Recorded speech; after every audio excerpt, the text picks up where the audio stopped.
Hello, everyone. Good afternoon. Please have a seat before we can get things started.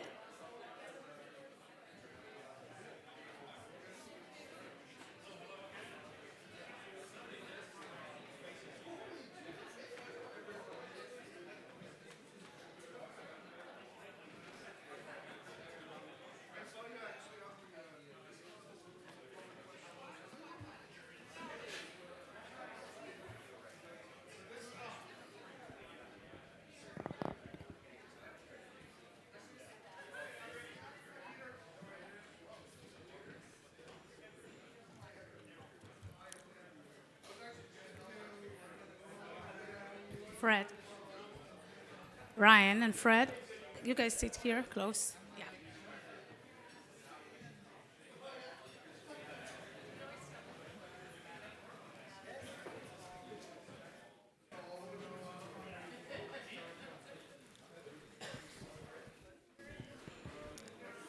So, good afternoon, everyone, and welcome, and thank you for joining us today for Energia Venture 10th Demo Day.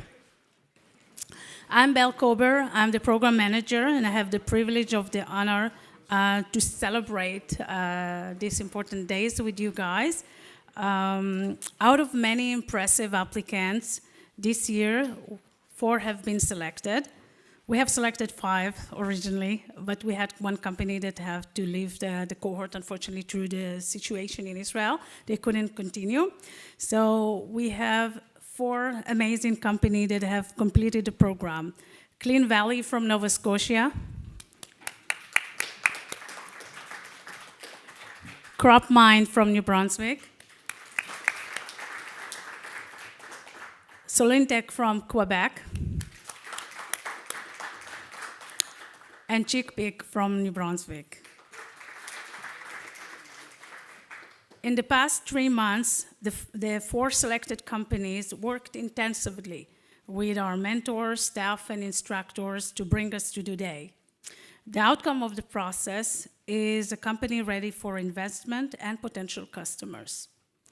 So it's truly remarkable to see how far these individuals have come in such a short period of time.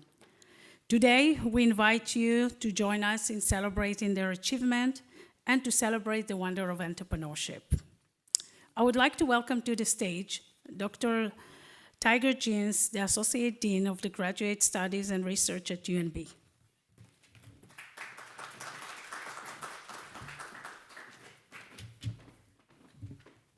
Thank you, Belle. I'd like to start by respectfully acknowledging that UNB stands on the unsurrendered and unceded traditional Wolastoq Way land. The lands of the Wabanaki people are recognized in a series of peace and friendship treaties to establish an ongoing relationship of peace, friendship, and mutual respect between our equal nations. The river that runs by our university is known as the Wolastoq, along which the Wolastoqui, the people of the beautiful and bountiful river.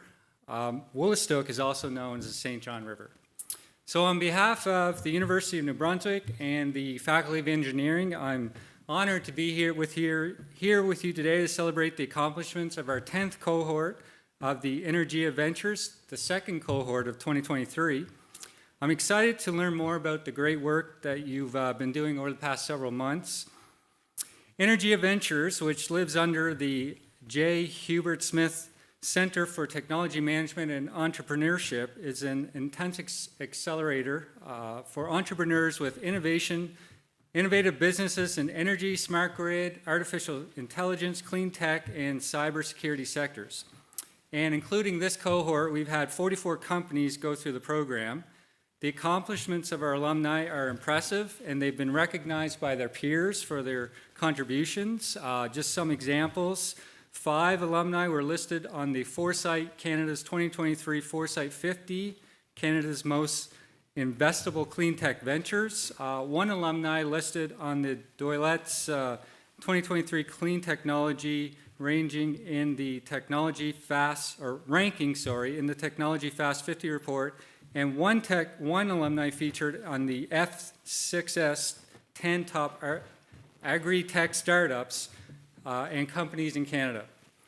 This cohort, as already mentioned by Bell, is 100% Canadian with companies right across 4 different provinces. Collectively, they are bringing innovative solutions to the agriculture and aquaculture industries, as well as to improving workplace safety across several other industries. I'm delighted that each of you could take part in this exciting accelerator program, and I trust that you'll follow in the footsteps of your fellow alumni, making all of us in UNB proud. So I look forward to following you in all your continued success, and best of luck on all your future endeavors. So, thank you.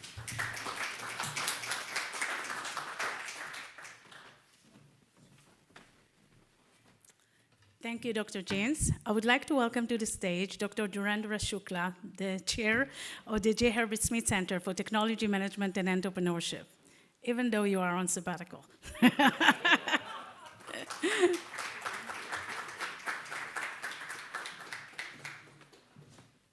Thank you very much, Belle. But I'm sorry that Joe couldn't be here. He's not feeling well. But a huge round of applause to the work Joe, Belle, and Igor have done. Incredible people, incredible energy, and couldn't do this without them. So a round of applause. You know, when we started this accelerator journey, never thought that we would be here 10 years later celebrating. And the entrepreneurs, the changes they're making in Canada, in New Brunswick, we've got to be really, really proud of all the entrepreneurs. You're not only changing the world, not only making a lot of opportunities, but you should be very, very excited about the trajectory that the New Brunswick is taking, Atlantic Canada is taking. And one of the biggest reasons UNB is even recognized is because of the powerhouse of the entrepreneurship program. And those programs are only doing well because of amazing people like yourselves. Huge round of applause to all the entrepreneurs. Keep fighting a good fight. We are rallying around you. We are cheering you on. And note that while we are there for you when things are going great and announcing all the accomplishments, when things are not going well, we're there for you even more. So note that the center, the people are behind you no matter what. Through your journey, we're supporting you through your life. And as you do well, and whatever happens, we're your champions and your ambassadors. So not going to hold you back from watching the amazing presentations, but a round of applause. All the entrepreneurs, the mentors, the staff, everyone.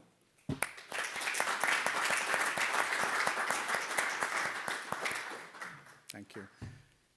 Go back to being on sabbatical.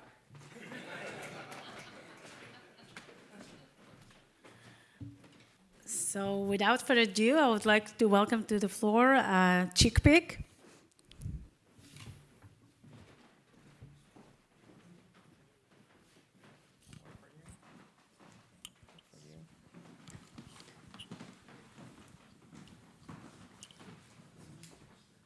Hello, everyone. I'm Fred. I'm Ryan. And we are Chickpig. Our goal is to simplify your local hatchery. So you might ask yourself, what is a hatchery? It's pretty simple. They produce the hens that lay the eggs that we eat. So one of the important processes that they do is chick sexing, which is pretty self-explanatory. It's sorting the males from the females. And currently, in Canada, there's 83 million done annually. So what does this involve? It involves picking up a chick, spreading its wing, and observing the two patterns. So they can all be either alternating or uniform. So why is this an opportunity here? Well, it's a time-constrained process as chicks need to be in the barn to have access to feed as soon as possible. So there's a 24-hour window, and it's an expensive process because it's skilled labor. So costing hatchery owners anywhere from $120K to $180K.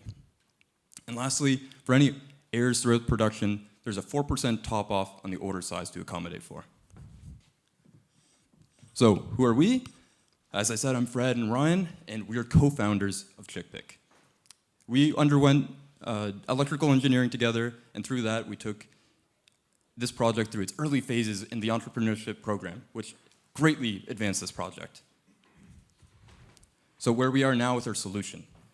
So we use AI to determine the sex of the chick, but there's a little bit more into it, so going over that first.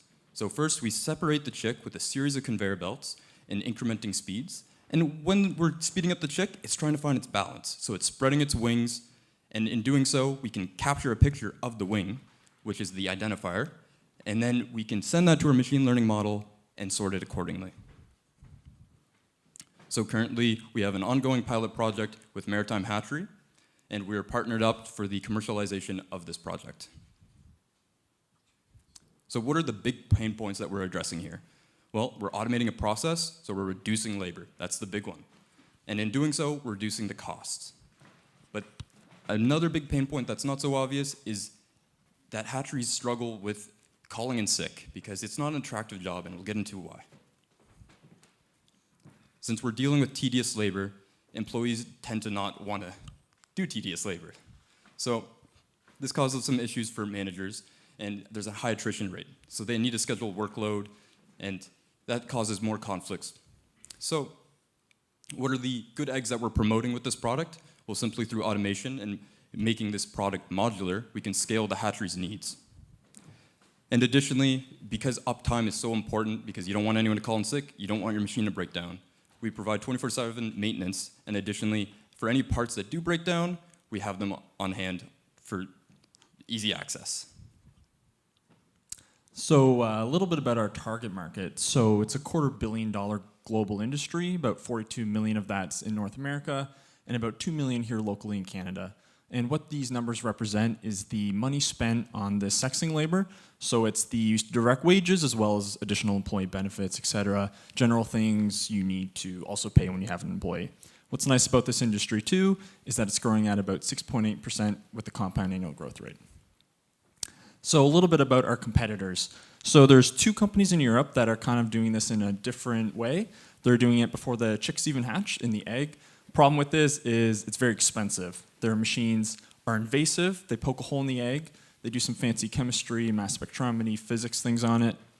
And that since it's so expensive, it's kind of hard for these guys to integrate into hatcheries. There's a little bit of legislation in Europe kind of requiring it to be done in egg before the chick is hatched. So they do have 6 customers for one of them, 2 customers for the other, but they also have been in business for over 10 years, whereas we only have a pilot project, but we're a relatively new company. So a little bit about why a hatchery would take on our product. So if we look at Maritime Hatchery, the one Fred mentioned that we're working with, they're a relatively small hatchery in Canada, about 3% of the Canadian market, whereas the average might be 6 or 7%. They spend $85,000 per year on this labor, process almost 3.5 million chicks, which means they spend about 2.5 cents for each chick to sort it between male and female. And if they were to introduce our system into their product line with a one-time fee of $95,000, which would cover delivery, implementation, the cost of all the motors and conveyor belts, and $5,500 monthly to use our software and maintenance agreement, they'd save about $20,000 per year with an ROI of about 5 years or 20% on that first initial investment, and they'd reduce their cost to sort each chick from the 2.5 cents to 2 cents. So a little bit about where we're at and kind of our future milestones. So of course we're wrapping up this program here, Energia Ventures, where we're getting funding and some mentorship. After that, we're going to do the beta launch of our product, which means we're going to improve on the things of that pilot project that Fred mentioned, better software, better hardware.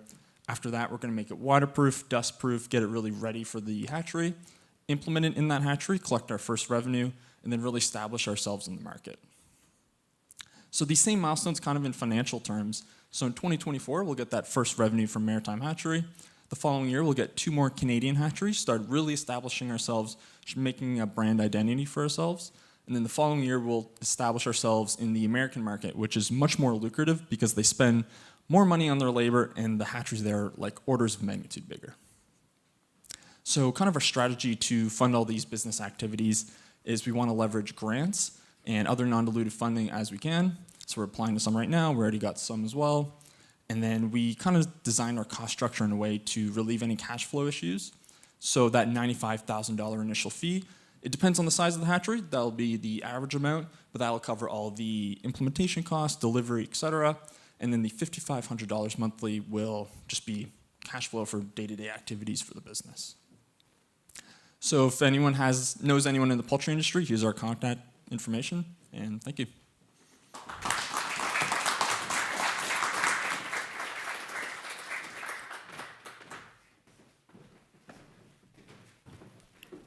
Thank you so much, Fred and Ryan. Up next, we have a company that started their journey in our master's program, and they are here to present CropMind.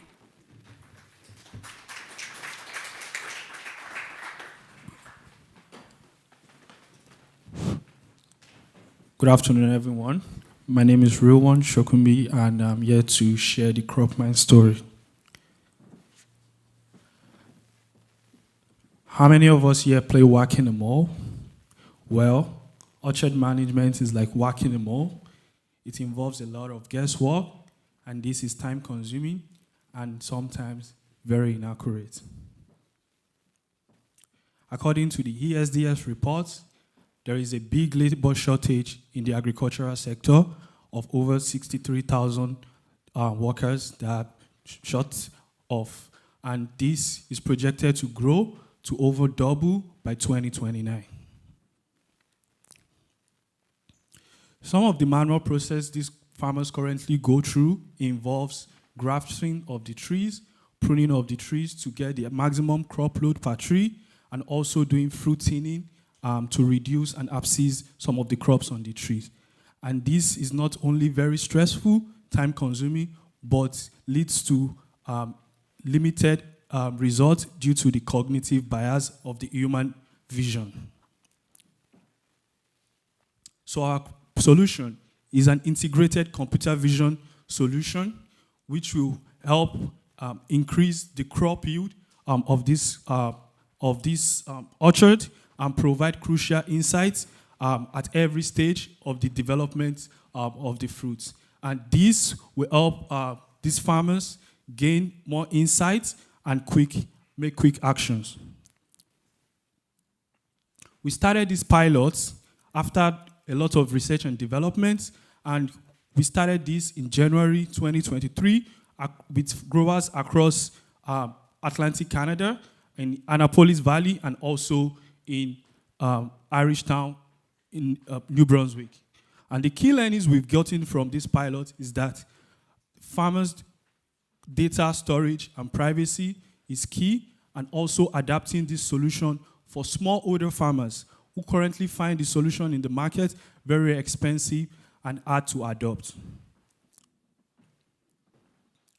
This solution is going to help farmers make more precise and timely decisions, minimize the effort of guesswork, and increase productivity on the orchard.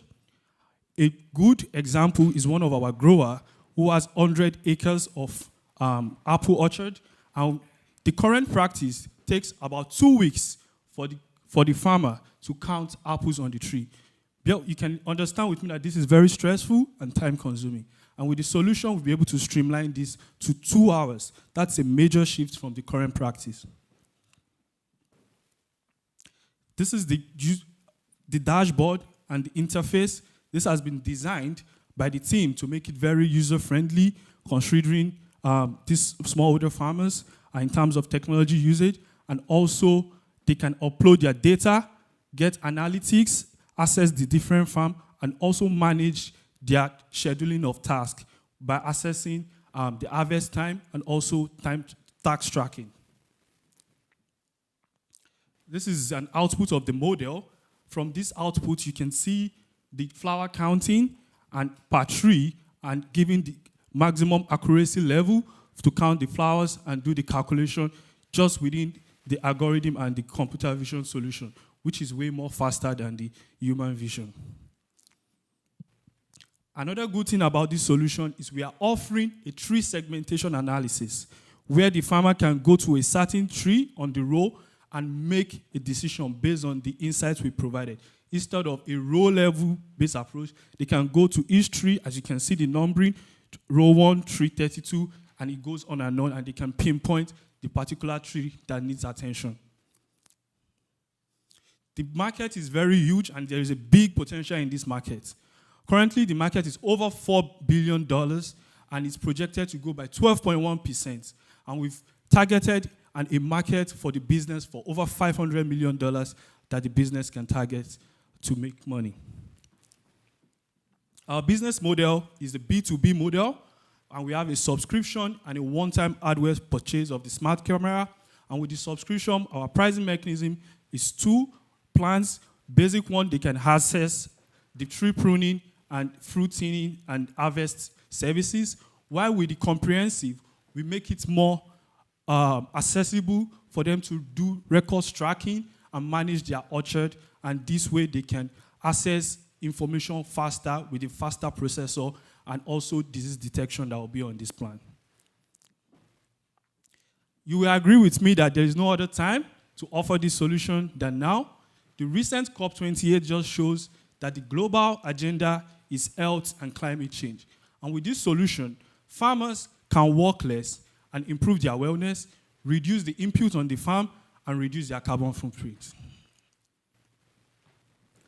From our competitors have majorly hardware solution that is very expensive, and unlike our competitors, we are offering a very low expensive solution which is very adaptable for smallholder farmers to use.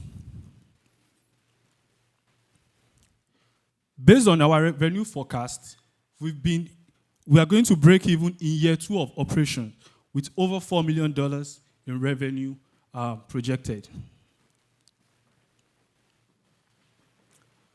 Currently, we have grown our community presence, and we are working with a lot of partners and stakeholders across Canada. We have an agreement with MITAX for commercialization and research, which is over $300,000 in agreement with MITAX for funding the business. And also, we just recently got another partnership agreement with Energia Ventures. They are one of the biggest commercialization partners in ag tech, and they have big farms in BC and in Ontario that they want to sign up on this pilot project. We are going live in 2024 with at least 20 paying customers, and to scale the business in 2026 to over $3 million in annual recurring revenue. And part of our roadmap is to go into mini robotics, which is the future, and to use this mini robotics for doing variable spraying to control their inputs and also for harvesting. The team has over 40 years of experience, both business and technical. We have Damilare Odumosu, who is the pioneer of this startup, and he understands the pain point as he grew up on the farm as a kid and understand the pain point of farmers firsthand. And we have Arif Mohammed, who is a PhD holder, and he has done similar solution for the Malaysia government for palm trees using artificial technology, and is here on the team, as well as Ajibola, who is a certified cloud professional, and myself working on the orchard with the farmer validating the solution. We are seeking partnership and investment opportunity to improve on this pilot project and expand across Canada on the pilot project and sign up more farmers to join in the pilot project. Join us as we help these farmers increase their profitability and get the ROI target, work less, spend more time with their families. Thank you.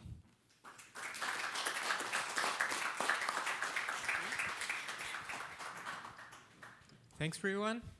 Hi, everyone. I'm Igor Oliveira. I'm the operations coordinator with Energia Ventures. I think I know most of you, if not everyone here.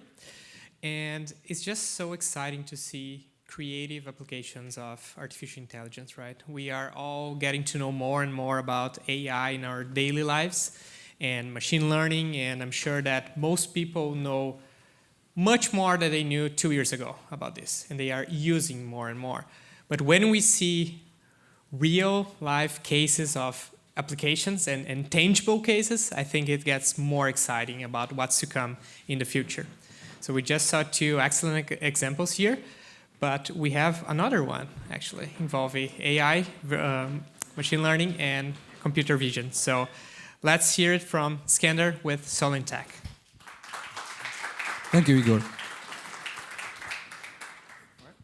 So, hi everyone. My name is Iskander, and I am the co-founder and CEO of Solyntek. So, I worked in the oil and gas for 6 years, but unfortunately, I have seen workplace accidents that could have been easily prevented. And one of them in particular that marked me was tragically someone lost their life during doing his job.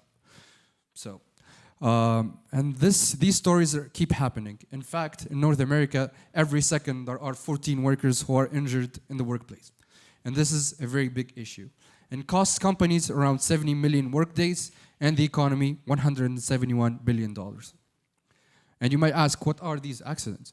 So most of the, looking at the statistics from OSHA, we see that these accidents are usually people slipping and falling, people getting struck by objects, or getting some accidents with machinery. So even though we know the root causes of these accidents, but they're still happening. So why is that?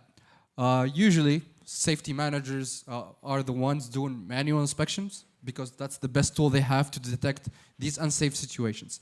But they could only manage up to 4 hours a day because they have other responsibilities, such as creating reports, doing trainings, etc. So what happens the rest of the day if, let's say, a company has a 24/7 shift? So usually they will have a undetected safety violations and accidents that are not being reported. So to solve this big problem, we created AI Guardian, a software that uses computer vision and AI to detect risks in the workplace and inform safety managers in real time about them. So our solution is very easy to use. First, you connect your IP cameras. So we could handle almost all the IP cameras that are existing on the market, and you don't need to purchase any new hardware, since we could leverage your existing IP camera infrastructure. Then you create safety rules. So safety rules are basically telling the AI model what to look for.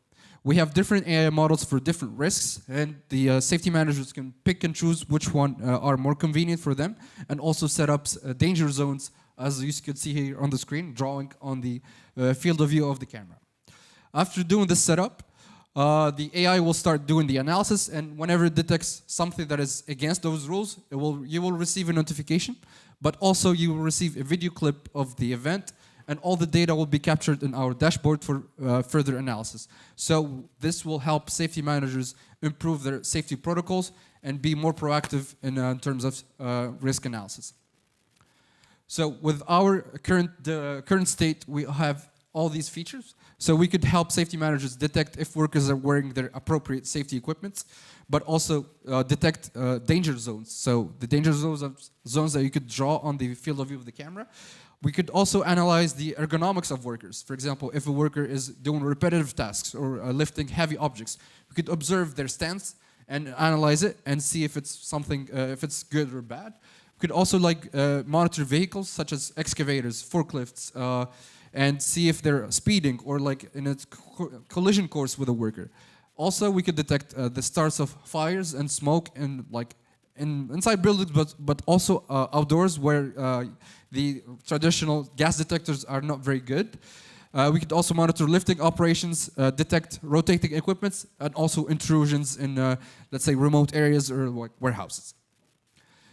So with all these features, we are enabling companies to improve their safety protocols and reduce safety violations, optimize their insurance premiums, because insurance companies tend to take the safety scores of the company into account whenever they calculate the insurance premiums, but also improve the overall efficiency of the company, because usually when you have accidents, you tend to have downtime to do investigations, or also train other workers to do the work of the worker that got involved in the accident. So with our solution, we try to detect all those events before they escalate to accidents, thus improving the efficiency.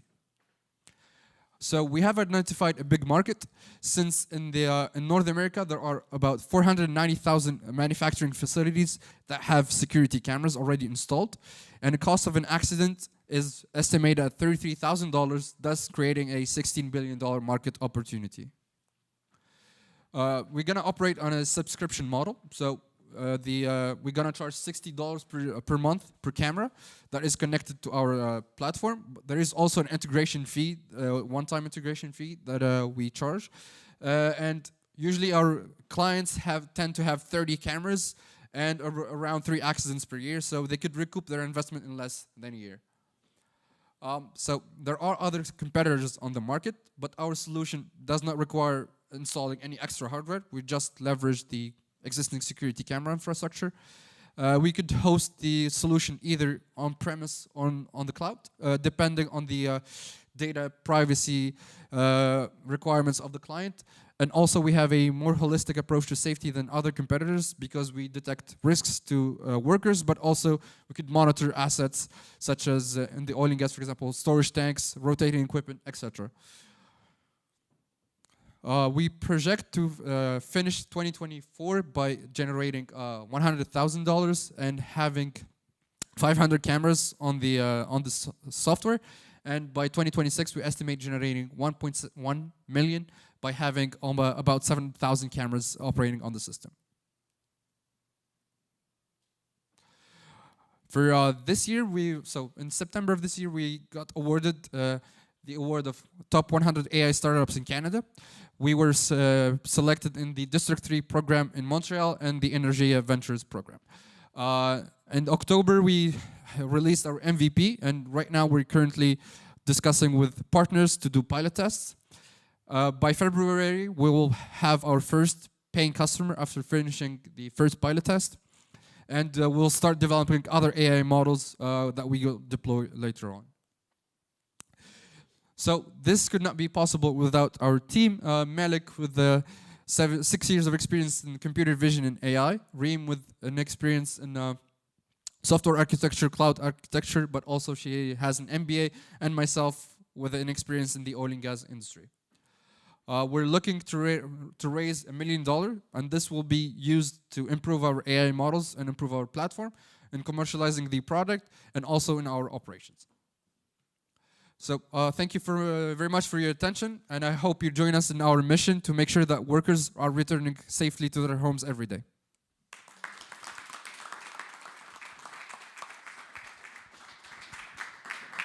Thank you, Skander. It's just, I wonder how many accidents we could avoid if we apply this type of technology in the future, right? And how much suffering we could prevent by doing that. So it's another great solution using AI and applied to real-world problems, right? All right, next up, I was thinking about what to say about the next company, and I realized that we're about to talk about a different type of hatchery. We talked about hatchery before, but a different type of hatchery and a different type of farmer, right? So if we think about it, it's going to combine a little bit of both in a completely different setting. And what I love the most about this technology that we are about to see is how it turns waste in such a nice opportunity, right? So it's a combination of factors that makes it be even better than just an isolated solution. So without further ado, I welcome Nicholas to the stage to present Clean Valley. Thank you, Igor. That was lovely. How are we all doing?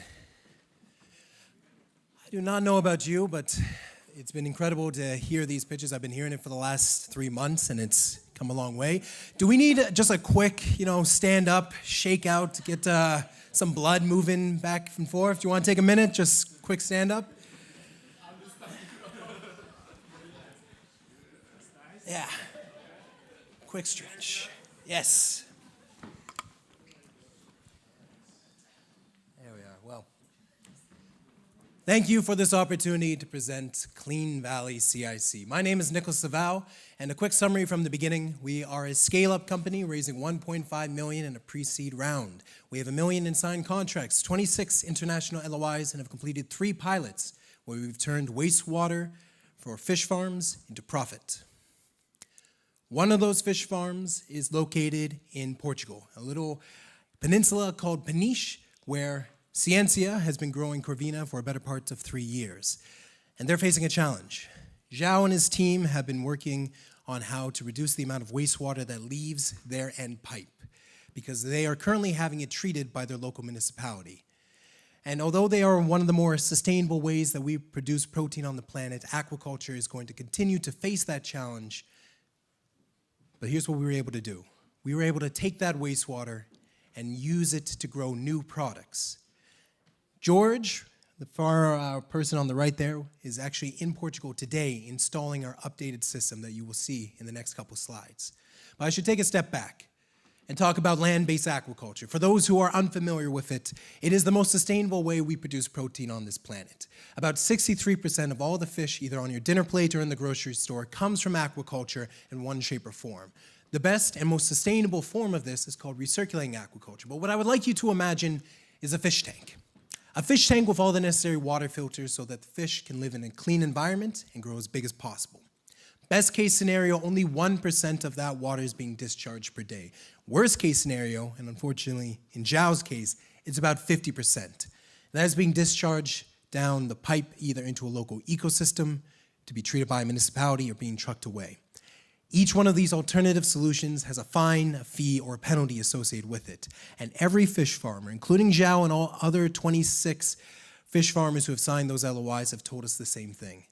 That is money they are dumping down the drain. We've heard them, and we have designed a solution based off the principles of integrated multi-trophic aquaculture. And we put it all within a box. Within a 20-foot shipping container, we can take in that wastewater, treat it with a polyculture of algae, and then feed that polyculture of algae to oysters. It's exactly what the ocean does right now. And at the end of the process, the water can be circled back to the fish farm, allowing Zhao to decrease his overall water draw. We've been able to trial this in 3 different industrial settings, and you can see those 3 clients on the left-hand side.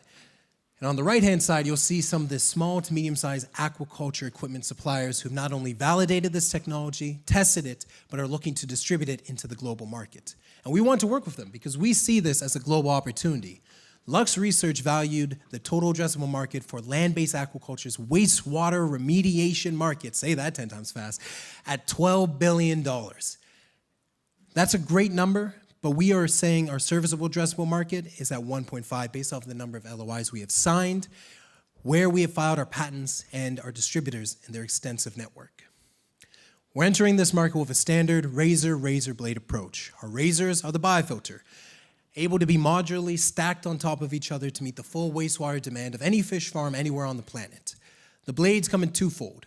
The first is a maintenance agreement we set up between us and Zhao, allowing us to take care of that fish farm on his behalf.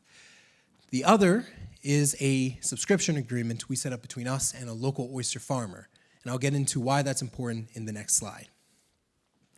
Our technology provides 2 value propositions. To the fish farmer, to Zhao, it has been proven that an IMTA facility has a green premium. The global average for that green premium is 50%. So Zhao, just by plugging in our system, is able to charge 50% more for the fish he sells. And that is based off of the consumer's sensitivity to sustainability. So depending on the market, it could be higher or lower. The other value proposition is for the oyster farmer.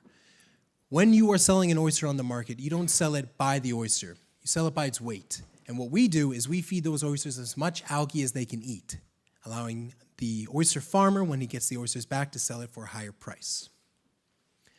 Now, we're not the only ones that saw this global opportunity. Swedish Algae Factory, for an example, raised a $13 million round this year. And like all of our other competitors, they do pretty much the same thing. They use a monoculture of algae to treat that wastewater and then sell that algae into the medical, the pharmaceutical, the nutraceutical, or the cosmetic industry. There are high levels of return to sell to those industries, but also the barriers of entry, the level of clarity in order to get that algae to. It's a lot of cost and complexity they put on the end fish farmer like Zhao. We want a much more simpler and elegant solution. We take the wastewater, we grow a polyculture of algae, and we feed it to oysters. We mimic what the ocean does. Collectively, this group and the rest of my team, including Mikey, who has joined me here today, have been working on this for 4 years. We have combined 15 plus years in algae polyculture research and have signed those 26 LOIs. We know what we know and we know what we do not know. And in those situations, we have an incredible advisory group and an extensive network that's able to keep us moving forward.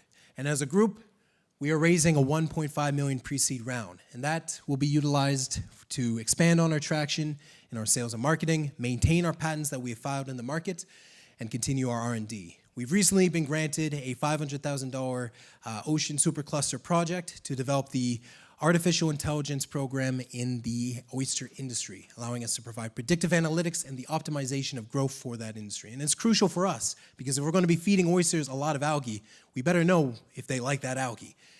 We're very familiar with those non-dilutive and leverageable funds, and if you want to know more about the round, I can give a little bit more of a talk about that later, but what I can say for now is if every follow-on investor signed today, we would be oversubscribed. This is the system that we've been working on for a better part of 3 months. It just arrived in Portugal yesterday. They plugged it in today.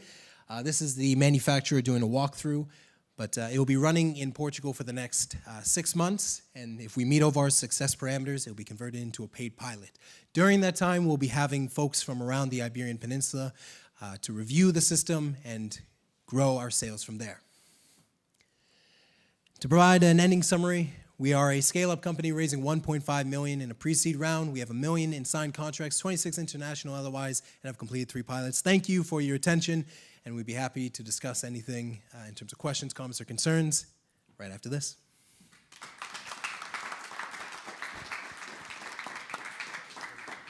Thank you, Nicholas. It's just great. It's amazing to see what these companies have accomplished so far, and the bright future they have ahead of them. This is just an example. With all this traction, I'm sure we'll be hearing way more about you guys in the next, few weeks, probably.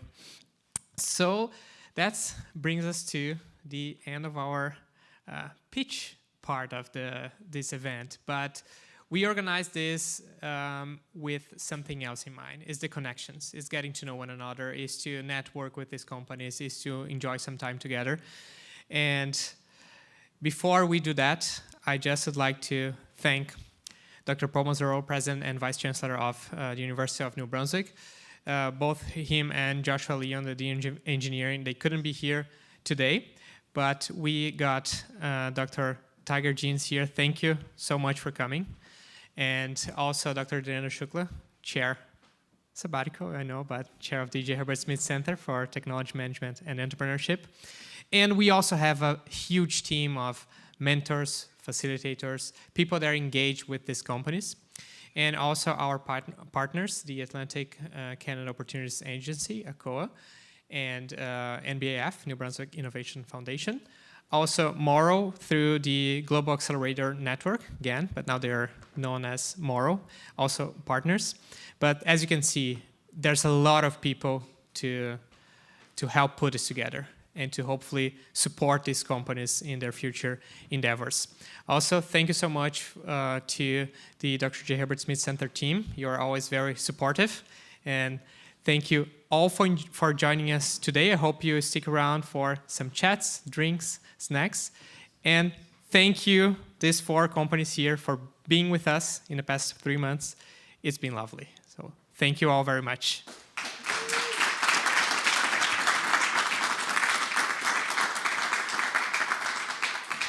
And as I said, please stick around. We're going to do some networking here now. So music up, please, and let's just enjoy.